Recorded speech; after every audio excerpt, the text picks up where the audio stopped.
everybody, and welcome to the third annual JQT Hanukkah Hotties. My name is Carmel Tanaka. My pronouns are she and her, and I'm the founder and executive director of JQT Vancouver, a volunteer-run Jewish, queer, and trans nonprofit dedicated to queering Jewish space and to Jewifying queer space in Vancouver, BC, on the ancestral and unceded territories of the Musqueam, Squamish, and Tsleil-Waututh peoples. For Hanukkah this year, we are being generously supported by Creating Accessible Neighborhoods, an organization that advocates for and educates about disabled people with intersecting identities. You can learn more about this fantastic organization doing amazing work at canbc.org. Our community partner this year is LGBTQ at the J, the heart of Toronto's LGBTQ plus Jewish community, providing queer Jews opportunities to gather, celebrate, and thrive. For each candle of the holiday, we have a Hanukkah Hottie joining us to light their hanukkiah, or perhaps share another tradition and chit-chat about the wonderful things they do in life for the duration of the candles burning. For our second candle of Hanukkah Hotties, we are joined by Gila Münster, Israeli-Canadian cross-stitching and cross-dressing drag queen. Gila is a nice Jewish boy dressed as a naughty Jewish girl. She brings to the table a burning passion for making folks smile. Ingredients: a dash of chutzpah, a splash of meshuggeneh, served tall and beautiful. L'chaim. Tuning in from Toronto, let's welcome Gila. Shalom, my beautiful Hebrews, Shebrews, and they brews. Hello, how are you? Oh, I'm doing so well. Happy Hanukkah. Chag Sameach. I'm so happy that you included me on this. Oh, so happy to have you with us here. Such a fangirling already. Oh, While we were in the stop green it. room. Keep going, though. No, I'm kidding. So lovely. So lovely to have you and to celebrate and light up the sky with our candles tonight. So why don't you go ahead and lead us through lighting the candles? Gorgeous. So I've got my hanukkiah right here. Let's see if she'll stay up. Some of us have issues keeping things going, so let's see what happens. All right, I'm going to attempt to sing this while holding a lighter, while lighting candles. So if you can kindly say a prayer for me, and also have 911 ready, just in case. All right, I'm ready when you are. Are you ready to go? I'm ready. All right. I'm gonna light the shamash. There we go. Baruch atah Adonai Eloheinu melech haolam asher kidshanu b'mitzvotav v'tzivanu lehadlik ner shel Hanukkah. Amen. Baruch atah Adonai Eloheinu melech haolam she'asa nisim le'avoteinu bayamim hahem bazman hazeh. Amen. Chag Sameach! We did it! We didn't catch on fire. Can you even see my fire? I don't even know what's going on. I can feel your fire, girl. Ooh, I love that. This lighting, this candle glow, I've never looked better. So lovely. Do you have something that you could prop it up so we can see? We can try. Keep in mind, drag queens are we can flammable. See your shamash and it's perfect. Oh, so nice. Nice. Look how cute. Drag queens are flammable, so we're gonna just hold this right here. Okay, she's coming back down. I have a confession to make about these candles, may I? Mm-hmm. For sure. They are actually birthday candles. Because I totally forgot that I had to buy candles, and I was like, Well, it's Hanukkah's birthday, so that works for me. And she's 2 years old. She's 2 years old. The alternative to this was a bunch of scented Bath and Body Works candles. I would have had them lighting up the windowsill. Very gay, very on brand. But anyways, I'm so happy that we did that without catching fire. Oh, that's so funny. I mean, that was the case also with another Hanukkah Hottie. They were like, we've got choices. We've got birthday candles. We got these. It's totally fine. Whatever you have in your home, in your pantry works. And Yeah. we can go with these candles. We've got these are super cheapo candles. Which, by the way, have the longest, I'm telling you, when I say the longest thread I've ever seen, and I've had to cut all of them. You know why though, Someone right? was really lazy. Oh, I don't know why. Is there a reason? Yeah, you gotta circumcise them. They're Jewish candles. What? We were all thinking it. It all makes sense now. Yeah. You know what? Let's just keep it moving. Don't let me talk about circumcision. Not on holidays. Not on the Lord's Day. Oh, I love that. Wonderful. Well, the whole point of bringing on people like you and me and celebrating Hanukkah is to, chit chat about wonderful things, about why we are Jewish, queer, or how we're celebrating all of these things for the duration of the candles burning. So why don't we get going? Tell me everything about you. Oh my gosh, this feels like a therapy session. I love it. So where do we start? So I am an Israeli-born Jewish Canadian drag queen, which is why my pronunciation for the blessings was so on point. I started doing drag. My first time in drag was at an event called Jew Paul's Drag Race. So it was meant to be, obviously. That was that summer, June 2019, I had gone on Birthright, and it was the LGBT Birthright. And it was the first time when the intersectionality of my Jewish and my queer identities came together. And I was like, oh my gosh, this is now my entire personality. So ever since then, I have been schwitzing up in here in Toronto. Over COVID, I kind of kept going with a lot of online programming. I've transitioned from performing in bars to performing a lot in my living room over Zoom, which is interesting, and doing a lot of queer and Jewish content. So we've done Purim parties. I do an annual Hanukkah party. I do Drag Queen Story Hour. It's just a lot of fun. And yeah, I love it. That's a little bit about me. Well, let's dive into this. One of the programs that is very applicable to Hanukkah is the 8 Gays of Hanukkah. I'd love to hear more about that. So this is premiering on the second night of Hanukkah, which means that yesterday was the 4th annual 8 Gays of Hanukkah queer Jewish variety show here in Toronto. So this is a tradition that I started when I was a student at York University. I was an intern for Hillel, which is a Jewish organization on campus. And I was like, where are all the queer Jews at? So instead of looking for them, I just created stuff that they would come to. I'm very lazy. So we started a party, and the idea was to feature 8 queer Jewish performers in a talent show, basically. And then the first year we were at capacity, it was completely full.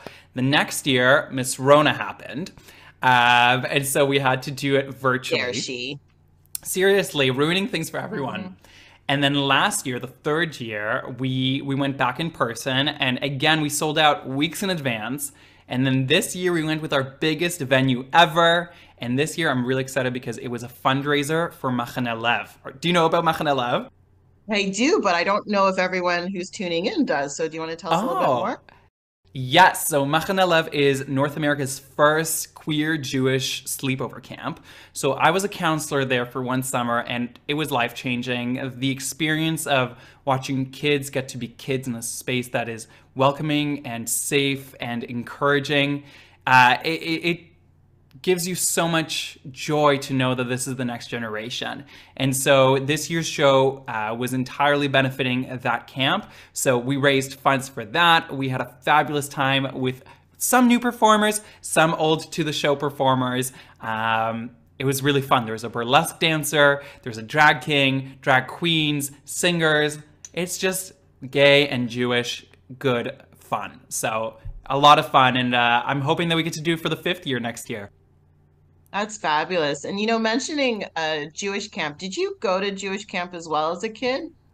I did. I was part of Shomriya, which is Hashomer Tzayir. It's part of a Jewish youth movement, and it was a really formative experience.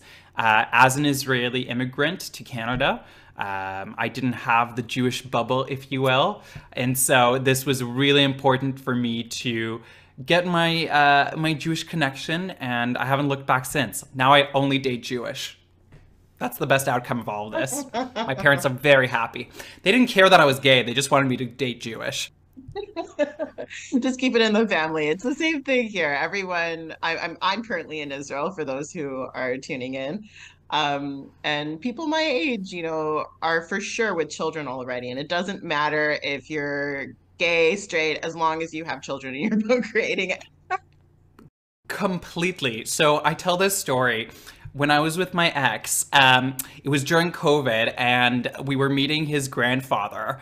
And his grandfather couldn't remember anything. He had like some kind of Alzheimer's. I'm not sure what he had. And it was through the windows, like back when that kind of COVID. And he leans over. He's pretty nonverbal at that point, and he leans over to his caretaker, and he asks her to ask us if I'm Jewish. So that was the only thing that mattered. So just showing the importance. It doesn't matter if you're gay, straight, trans, as long as you're dating Jewish, all good. It's all kosher. Oh, that's funny. So when did you move to Canada? 2005, when I was in the 3rd grade. So if I have a little bit of an accent, I'm sorry. I am a little bit ESL. That must have been a hard move, grade 3. So you had to make all new friends and Yeah, and then the worst part of it is that's like around the time when folks always realize that they're kind of gay too. So that was fun. I was like, am I weird because I'm gay, or am I weird because I'm an immigrant? Turns out it was both. So, I look back and I think, yeah, that was a little bit rough, but here we are today. I'm living my best life, and I hope that we are paving the way for a new generation of queer Jews who see possibility models and the ways that they can grow up and be all of their identities at once. It's fantastic. amen to that. So another program that you have is the cross-dressing and cross-stitching. I'd Yes. love to know more about this. So speaking of Rona, back in lockdown when the whole world was shut down, I was like, what can I do to pass time? So I picked up cross stitching, which, if you've never heard of it, is like a form of needlepoint, of like embroidery. It's the kind of thing that grandmas do. And I kid you not, I'm part of the Toronto Guild of Stitchery, and I'm the youngest there by 40 years. So also the only man. So I picked it up during COVID, and I'm not saying I'm good at it, but I wanted to show you one piece because it's actually a Jewish-inspired piece. So let's see if we can get it in the frame. So that is needlepoint, and I'll bring it a little closer. Yes, please do. It's the 10 Commandments. And I don't know if you can see this right here. This is an award. It's a first place award from the Markham Fair here in Ontario. So I'm not saying I'm good at it, but I am an award winner. But Yeah, and so I kind of converted That's my amazing. hobby into both a mini business and a programming kind of thing. So I've been doing programs with the Women's Support Network of York Region, where we teach not cross-dressing, we teach I cross-stitching. mean, you can as well. We have. And then I also publish my own original patterns. So it's been really fun to kind of be creative and stab something thousands of times. I was just gonna ask you if the patterns because that's super intricate. And is that just comes up in your mind? Are you like being inspired by anything else? Have you queered the Jewish patterns at all? Oh my gosh. Well, so that one I just showed, that one's not my original pattern, but my original patterns are inspired by whatever's going on around. I've done patterns inspired by holidays, by different things that I like, different seasons. And as time progresses, I think my taste will change as well. But I wanted to show you. So I actually had enamel pins made that say cross-dressing and cross-stitching. So speaking of queering it, look how cute that is. Oh, adorable. So cute. So they stick onto your shirt or your backpack. And yeah, all the patterns and the pins are both on my Etsy shop. So if anyone's interested, they are available and you can have your very own Gila Münster merch. Very nice. How can they find your Etsy store? Ooh, love it. So all my social media is GSI Production. So that's Instagram, YouTube, and Etsy. Everyone asks me what it stands for. I don't know. I came up with it in 11th grade. Leave me alone. I don't know. But yeah, we ship worldwide, and then the patterns are instant download. So you don't even have to wait for them to come in the mail. They just download as a PDF, and then you can cross-dress and cross-stitch all on your own. Isn't that great? Fabulous. I love that. Yes! And when we were scheduling this call, I found out that you are just come back from a really rad event, Drag Queen Story Time with the Public Library. Yes, so I was beelining it from Scarborough, which if anyone's from Toronto, you know that Toronto is always a 1 hour drive from Toronto. So it took me a moment to get here, but we made it. Yeah, I've been doing a Drag Queen Story Hour with the Toronto Public Library all summer, and then we just had, this is I think the 15th or the 20th one that we've done because there's 100 branches in Toronto, which is crazy. But it was so much fun. It's 5 books that I've selected that are all about representation and diversity and kind of what makes us special and unique. And we dance and we sing and it's fun. It's great fun. I mean, it's free babysitting. What else can you want? What's your favorite book at the moment? So there's 2 books that I like to do, and they're both by a drag queen, actually. It's by Lil Miss Hot Mess, and they're called If You're a Drag Queen and You Know It. And the other one is The Hips on the Drag Queen Go Swish, Swish, Swish. So I love doing these because the parents get into it as much as the kids do. There's a video from today of the kid literally voguing to me doing this, and it's fantastic. A little 5-year-old. I don't know his name, but he's got a great career in drag waiting for him. It's very fun. Oh, that reminds us, we did Drag Story Time for Purim in Vancouver. It was our last event before the Rona arrived. Oof. And there was a young kid there who afterwards came up to myself and the non-binary drag performer and said, um, would you like to meet my drag character? And I believe the name was Minersha. Um, Love and, that. this kid was maybe 7 or 8 years old, maybe at maximum 9.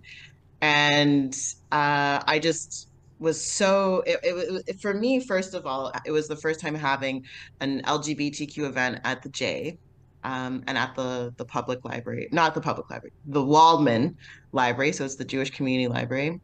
And then for a kid to come up and just feel comfortable to share this with us, and then for me to ask, when did you start your character, your drag character?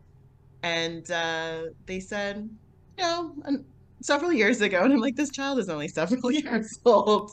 Times have changed They sure completely. have. And I just think back even to when I was in high school, which is not that long ago, and we had to fight to even have a GSA in my school. So it's just wild that today everyone can be who they want to be and do what they want, and it makes my little gay heart very, very happy. Mine too. And I'm so happy to have you here. And what makes you really special also in the drag world is that you also are a phenomenal singer and sing live. Oh my gosh, is that an invitation to sing for our audience? I think that is. Alrighty, well, everybody, give it up for me, Gila Münster, in my rendition, my heart-stopping, heart-wrenching, gut-spilling rendition of whichever song I have decided to play for you today. So, take it away, me.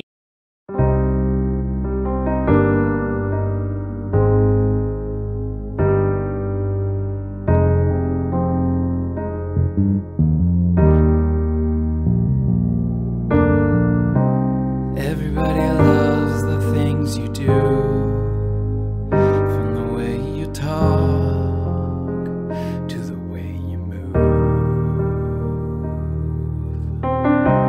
Everybody here is watching you, 'cause you feel like home. You're like a dream come true. But if by chance you're here alone, could I have a moment before I go? 'Cause I've been by myself all night long, hoping you're someone I used to know. You look like a movie, you sound like a song. My God, this reminds me of when we were young. Let me photograph you in this light, in case it is the last time that we might be exactly like we were before we realized we were sad of getting old. It made us restless. It was just like a movie, just like a song. I was so scared to face my fears, 'cause nobody told me that you'd be here.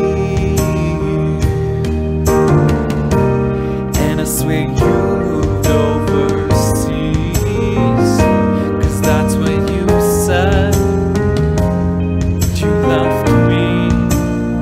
Still look like a movie, you still sound like a song. My God, this reminds me of when we were young.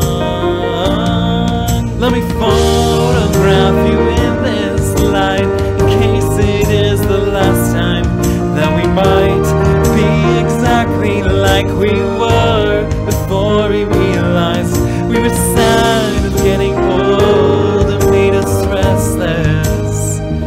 It was just like a movie, it was just like a song. When we were young, when we were young, when we were young, when we were young. It's hard to win me back, everything just takes me back to when you were there, to when you were there. And part of me still holding on, just in case it hasn't gone. I guess I still care. Do you still care? It was just like a movie, it was just like a song. Oh my God, this reminds me of when we were young.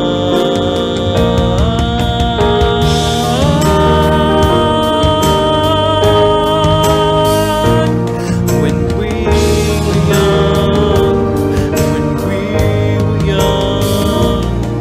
Let me photograph you in this light, in case it is the last time that we might be exactly like we were before we realized we were scared of getting old. It made us restless. Oh, I'm so mad I'm getting old. It makes me reckless. It was just like a movie, it was just like a song.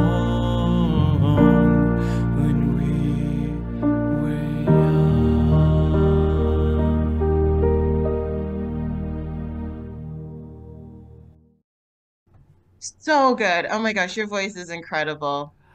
Oh, Truly, truly, stop truly. it.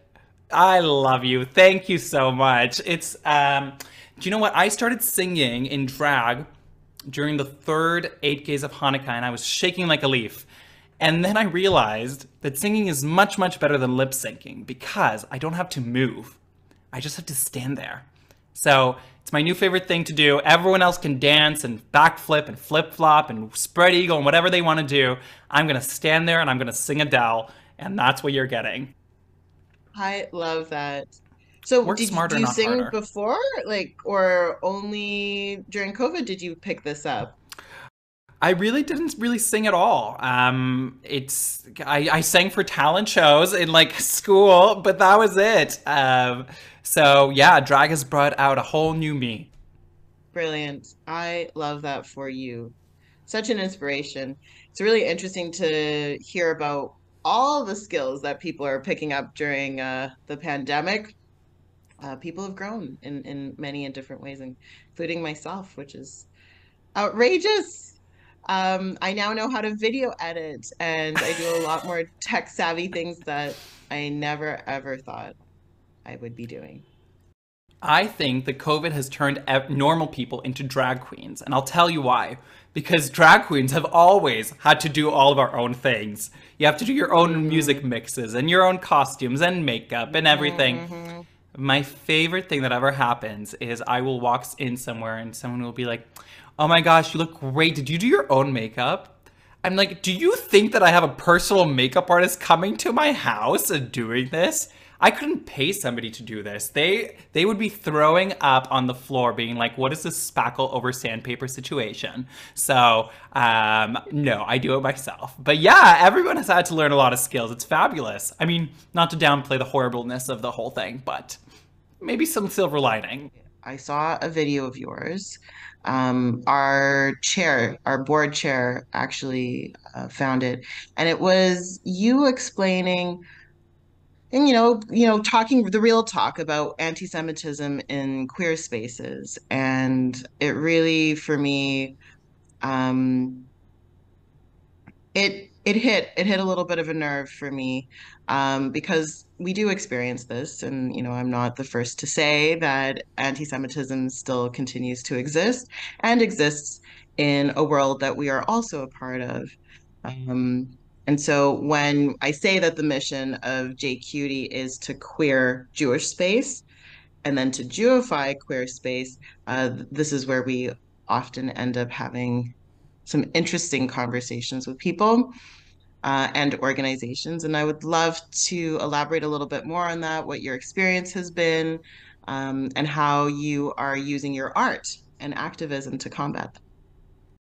Oof. It's yeah. Let's see if the candles will burn out by the time I finish talking. Yeah, I mean, a big reason why I am so active in the queer Jewish community today came as a result of anti-Semitism. So, in my university, I was very active in the LGBT organization, student organization. And then they found out that I was going on birthright, and they blacklisted me from their space for supporting Israel. And this is a school where the president is Jewish, a lot of the donors are Jewish, and so it was extremely disheartening to see that a student-funded organization was behaving so abhorrently towards Jewish students. So I took a bad situation and I turned it around. I went to Hillel and I said, "What do you have for queer Jews?" And they said, "Nothing. Do you want to do something?" And I said, "Yes, I do." So in a weird way, if that hadn't happened, if I hadn't faced that anti-Semitism, then I would still probably not have started all of this, which is weird to say. But absolutely, I've run into. It's so funny and so interesting when people hear queer and Jewish. I think oftentimes they think that queer Jews face homophobia from within the Jewish community. I'm sure that that happens a lot. It's not been my experience. My experience has been that Jewish people are the most lovely, kind, welcoming, embrace you, bring you home to Shabbos dinner. Like, that's been my experience. So I love that. I've not faced homophobia from Jews. I've faced anti-Semitism from queers, though. Oftentimes, people believe that they need to take certain political stances if they identify as LGBT that are perhaps misguided at best and just plain anti-Semitic at worst. And that's been my experience at an institutional level as well. There's been spaces that have not wanted to host me because I am Israeli and Jewish. There have been performers who said they don't feel comfortable sharing a stage with me because I do support Israel. And that's been disheartening, but at the same time, I've sold out shows. So the way I see it is you can't please everybody. You have to seek out the people that love you. And there are so many people out there that love you in the queer community, in the Jewish community. And the people who don't, there's no point wasting a single breath on trying to convince them. That's the way I feel about it. I am very fortunate that my family is both proudly Jewish and Israeli and has embraced me as a queer person. And I hope that that's kind of the trend, that we do continue to support each other, because there's so much nastiness out there. We don't need it from inside. You know, the call is coming from inside the building. We don't need that. Yeah. And it's complicated and it's different for so many different people in the Jewish community, what their lived experience is in both Jewish community and in queer community. I can't, unfortunately, I've experienced exclusion in both communities. And I think it's because of many intersecting identities. Not only am I queer, but I'm also from a multiracial family, a multi-faith family that adds a slightly different layer to it.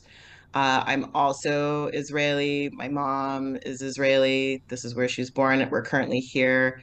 She's getting older and she wants to do another trip to say hello, hopefully not goodbye to everybody. But the distances traveling from Vancouver to here is, it's getting quite longer. Um, but anyway, so I digress. But going back to, the experiences, I've had to choose when and where to disclose that I am Israeli, and that doesn't feel good to not be able to say that. Whereas if I were to say, oh, my dad is Japanese Canadian, like, ooh, hi, everyone's so happy and like that's so exciting. That's what makes you exotic, right? But then you say something that isn't warmly welcomed necessarily, and you don't get the same excitement. And the only difference is that one is paternal and the other one's maternal. And I feel sad that I can't always share and celebrate also my maternal family roots. Yeah, it's real. It's a tough balance, and I think that the place where we often see it play out often is in dating. Whenever I've dated somebody who's not Jewish, it's always a little weird, like to bring up Israel or to bring up our traditions or our holidays. So yeah, I totally understand what you're saying. It's a little bit like coming out in a sense. Oof, that is so real. I did an experiment actually. So I'm single, just for everyone to know. Hanukkah Um, Hotties. uh-huh, uh-huh. And I, for a while, had Jewish in my profile, and I um, didn't know really if that was affecting whether or not I was matching with people. Anyway, I took it away and I started to match a lot more. But then I started to have these conversations of having to come out as Jewish, and it would lead to just obviously the Israel and Palestine conflict dialogue. And that's not a topic I like to, go to right away. I have to have a lot of trust with someone in order to have that conversation. And I mean, it's not sexy time for me. There's a lot of PTSD associated with that. Um, anyway, so now in my dating profile and in my asks and wants and what I'm looking for, I disclose immediately that I am someone who is involved and very actively involved in Japanese Canadian, Israeli, Jewish, queer and trans community. And basically, if you are not okay with that, then please move along. Swipe left. Well said. The trick is you got to like yourself first before other people can like you. And a part of liking single yourself and forever single. Listen, if you're gonna find someone anywhere, it's gonna be right here. So anyone who's watching this, hey, slide into the DMs. No, I completely agree with you 110%. And I don't know, if I wasn't dating my partner who is Jewish, I don't know how I would be navigating that right now. It's very complex. And even then, Jews don't always see eye to eye. So what do they say? 2 Jews, 10 opinions? Yeah. So anyway, more than that. Yeah, and then add that they're gay. Oof. Yeah. And that's the other thing, is that even within our own community, and this is why for JQT it's so important that we have an open stance when it comes to spectrum of opinion on Israel and Palestine, because we're just as diverse in our opinions as the greater Jewish community and the wider community, because a lot of us hold other intersecting identities. Not all of us are just Jewish and queer. We're Jewish, queer, and then some. Jewish and there's a Jewish plus. Yeah, I know the Jewish and group that Lauren Schreiber Sasaki runs out of Toronto. Yes. She's also a member of the Japanese clan. And this is actually what brings me to Israel right now. I am interviewing for my documentary Japanese people. Japanese, I love that. I've never heard that term, but I'm obsessed. And there's more of us than I ever thought. Isn't that it's fabulous? Wild. Yeah, I've interviewed people across North America. I'm in Israel right now, and I'll be in Japan next year, also doing the same thing. And it's the project of my dreams. I'm so happy for you. It's a Hanukkah miracle. It is. It truly is. I love it. Listen, do we have time for one more song before we go? Of course we do. Oh my God. You, all the time in the world. Well, you know what? In your honor, I will sing this one final one because you're in Israel, and we'll do a little Hebrew number. So if anybody needs a translation, go to Google and we'll link it. Maybe we won't. I don't know. And other than that, I will stop talking and serenade you with my voice. Enjoy.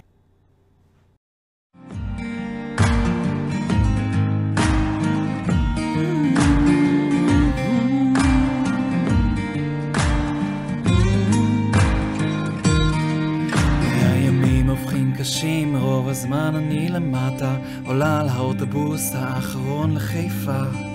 הכביש מתבטל, הנה חזרתי הביתה, ועל הבית ריק אין אף אחד ואין בו אותך. געגועים, האם אתה מאושר? מה אתה עושה בחיים, ואם טוב לך עכשיו? תראה החורף מתקרב, לגשם יש ריח, יש לו טעם של אושר, ואין בו אותך. אני חושבת עליך בכל יום כל הזמן, הימים האחרונים היו קשים לי כל כך, אולי ויתרתי על עצמי יותר מדי בקלות, אתה המשכת לחיות, אני נשארתי למות, אז התחלתי ללמוד ושכרתי דירה, פתאום טוב לי בלעדיך, מפחיד נורא, אולי עדיף המרחק, וסתם להיפגע, וחיכיתי המון ולא באת אתה, ולא השארת כלום, לא נשאר פה כלום. להישבר, להיגמר, להתעורר ואז לקום וללכת, ולא יכולתי ופחדתי לאבד אותך, ולוותר, להתעורר, להשתכר, להיסחף עם הזרם, ולא תהיה לנו אף פעם עוד כזאת אהבה.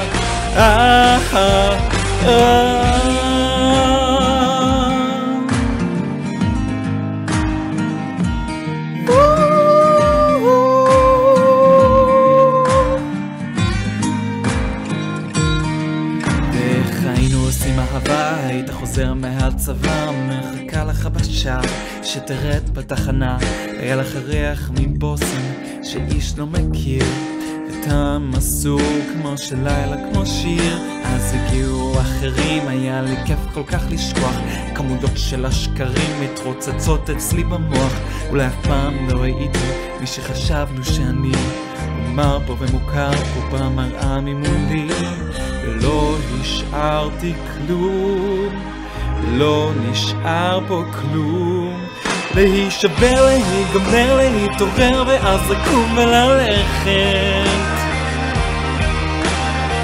ולא יכולתי, פחדתי לאבד אותך,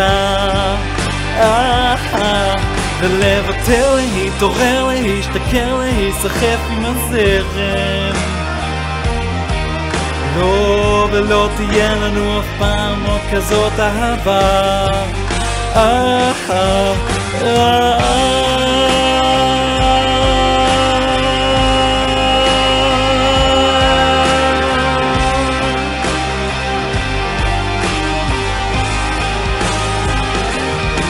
להישבר, להיגמר, להתעורר ואז לקום וללכת, ולא יכולתי ופחדתי לאבד אותך, ולוותר, להתעורר, להשתכר, להיסחף עם הזרם. לא, ולא תהיה לנו אף פעם עוד כזאת אהבה. רוב הזמן אני למטה, עולה על האוטובוס האחרון לחיפה, הכביש מתפתל, הנה חזרתי הביתה, ועל הבית ריק עם אף אחד, אין בו אותך. Oh my goodness, wasn't that just so Hebrew? You know, it's such a delight to hear people speak Hebrew well, and with Israeli accent. I don't know if I'll say that, but yeah, so great. One of the things that was really important to my parents when we emigrated was that we kept speaking Hebrew at home, and I am so grateful that they insisted on it, because if I had lost my Hebrew, I would have felt way more disconnected from my Jewish and Israeli identities than I already do. So I'm very, very grateful for that. And if you are watching and you have a second or third language, keep it alive. It's such a great tool, and it's fun to pull it out at random times when people don't expect it. It's fabulous. Yeah, having language is so important. It helps with cultural identity and accessibility to learn more about, you know, your people. That really resonates. It's actually something that I talk a lot about in my interview process for the Japanese oral history project.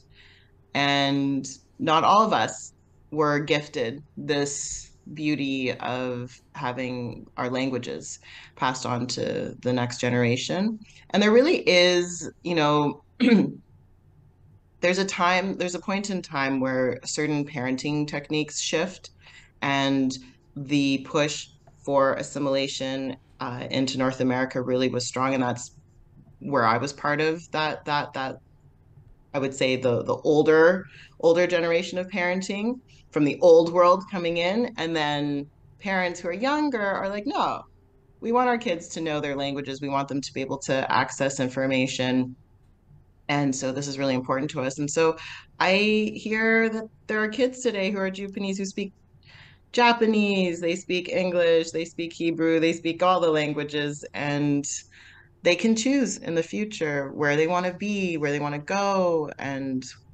it's just wonderful that there's doors open for them. Amen to that. I love it. The more possibilities, the more identities, the more openness, the better we all are. But be careful with your secret language that you may use when in Tofino shopping, by the way, Tofino's a little tiny town on Vancouver Island. It's a surfing town. And, people in the shopping center and they're using their buggies. And if someone cuts you off, be careful what you say in Hebrew or other secret language because they might understand you. And I basically said something along the lines of, I hope you don't drive like that. I don't have a response to that. Carmel.